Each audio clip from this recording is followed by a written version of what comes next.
Sangat seru dan super menegangkan. Stadion GBK malam ini menjadi saksi pertandingan sengit antara Timnas Indonesia dan Australia dalam lanjutan kualifikasi Piala Dunia 2026 zona Asia. Babak pertama berakhir dengan skor 0-0, tetapi jangan terkecoh oleh hasilnya. Aksi di lapangan sangat intens dan penuh ketegangan, terutama bagi para pendukung Garuda yang terus berharap akan kejutan besar dari tim kebanggaan mereka. Begitu peluit babak pertama dibunyikan, Timnas Indonesia langsung tancap gas. Baru 5 menit berjalan, pasukan Sintayong sudah mendapatkan 2 peluang tembakan ke arah gawang Australia. Serangan cepat dari Rafael Struijk dan Ragnar Oratmangoen memaksa lini belakang Sokros bekerja keras untuk menahan laju serangan Garuda. Namun setelah momen awal yang menggembirakan itu, Australia mulai bangkit dan menguasai jalannya pertandingan. Tim tamu Australia dengan cepat memanfaatkan keunggulan fisik dan penguasaan bola mereka. Selama sisa babak pertama, Sokros praktis mengurung pertahanan Indonesia, mengalirkan bola dengan cepat dari sisi ke sisi dan menguji Maarten Paes di bawah mistar gawang. Australia menciptakan sejumlah peluang berbahaya dari tendangan sudut hingga tembakan jarak jauh, tetapi pertahanan Garuda masih bertahan. Jika ada satu nama yang pantas disorot di babak pertama ini, itu adalah Maarten Paes. Kiper FC Dallas ini tampil luar biasa, beberapa kali melakukan penyelamatan gemilang yang membuat para pendukung Indonesia bisa bernapas lega. Bahkan pada satu momen krusial, Paes berhasil melakukan double, save 2 penyelamatan berturut-turut dari peluang emas Australia. Refleksnya yang luar biasa dan keberanian menghadapi serangan Australia membuat Indonesia tetap bertahan tanpa kebobolan. Namun fakta bahwa Paes begitu sibuk di babak pertama ini menunjukkan bahwa pertahanan Indonesia cukup tertekan. Australia terus menekan tanpa henti, menciptakan beberapa peluang dari tendangan sudut dan tembakan jarak jauh yang sangat mengancam. Meski bermain di kandang sendiri, Indonesia hanya mampu menguasai 37% bola sepanjang babak pertama. Ini jelas menunjukkan betapa dominannya Australia dalam hal penguasaan bola. Di sisi lain, Indonesia hanya menciptakan 2 peluang emas di awal pertandingan, sementara Sokros berulang kali menebar ancaman yang harus digagalkan Paes.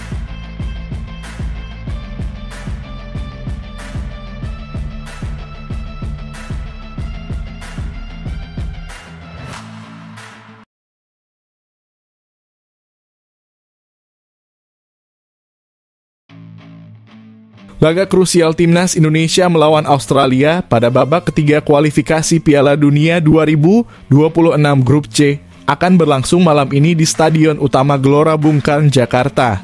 Pelatih Sintayong diprediksi menyiapkan taktik matang untuk meredam kekuatan Australia dan mengamankan kemenangan yang sangat penting bagi Indonesia. 1. Memanfaatkan fleksibilitas pemain. Sintayong terkenal dengan strategi yang fleksibel dan dinamis di mana para pemainnya bisa beradaptasi dengan cepat dalam berbagai posisi.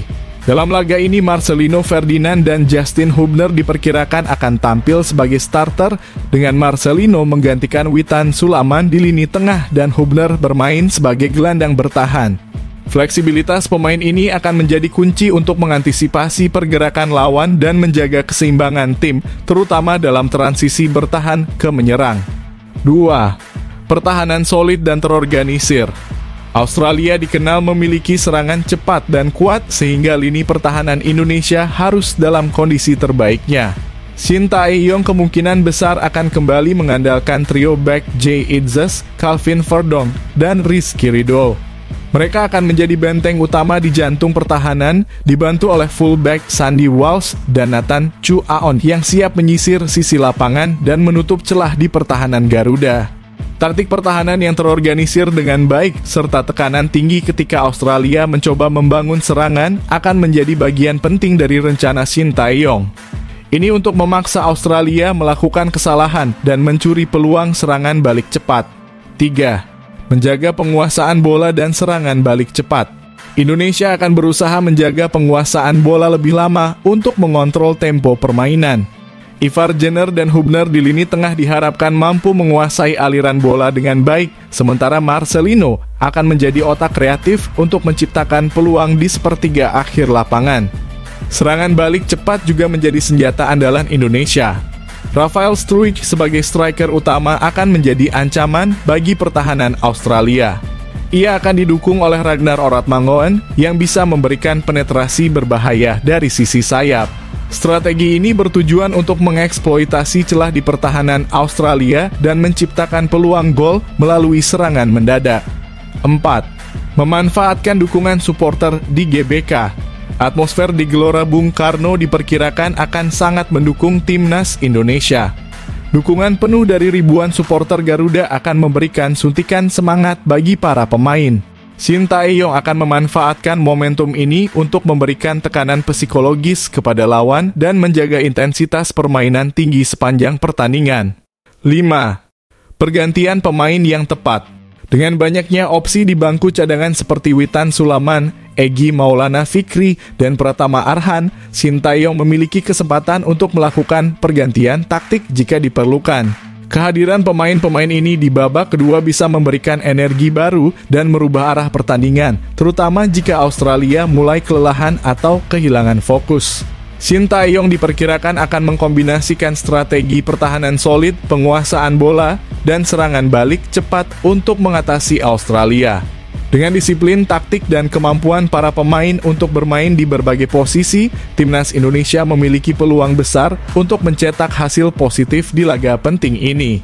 Dukungan penuh dari supporter di SUGBK juga akan menjadi faktor yang sangat menentukan.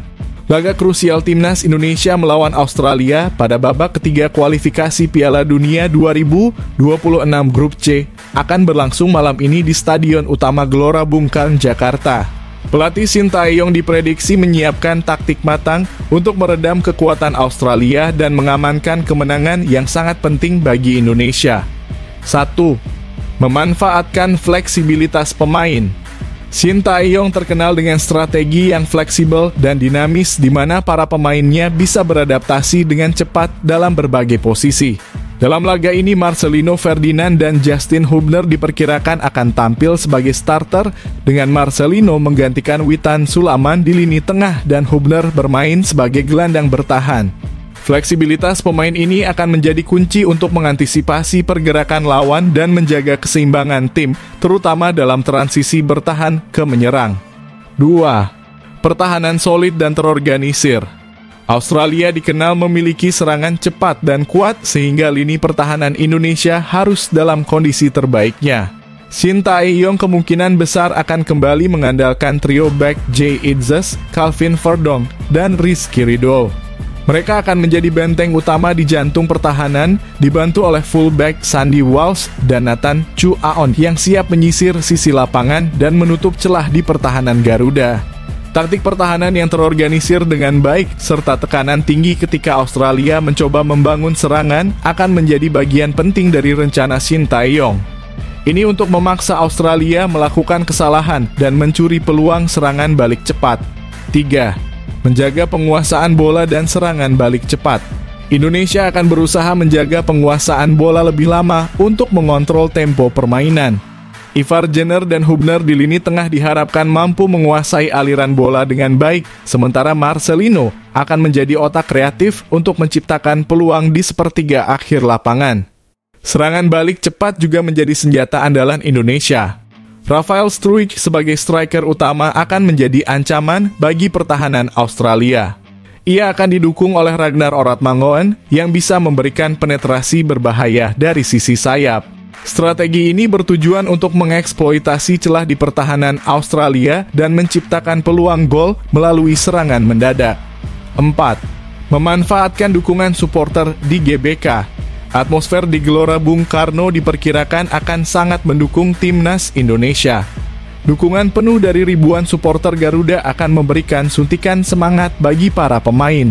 Shin Tae-yong akan memanfaatkan momentum ini untuk memberikan tekanan psikologis kepada lawan dan menjaga intensitas permainan tinggi sepanjang pertandingan. 5. Pergantian pemain yang tepat. Dengan banyaknya opsi di bangku cadangan seperti Witan Sulaiman, Egy Maulana Fikri, dan Pratama Arhan, Shin Tae-yong memiliki kesempatan untuk melakukan pergantian taktik jika diperlukan.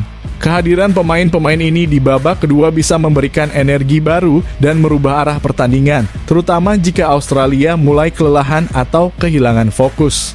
Sintayong diperkirakan akan mengkombinasikan strategi pertahanan solid, penguasaan bola, dan serangan balik cepat untuk mengatasi Australia. Dengan disiplin, taktik, dan kemampuan para pemain untuk bermain di berbagai posisi, Timnas Indonesia memiliki peluang besar untuk mencetak hasil positif di laga penting ini. Dukungan penuh dari supporter di SUGBK juga akan menjadi faktor yang sangat menentukan.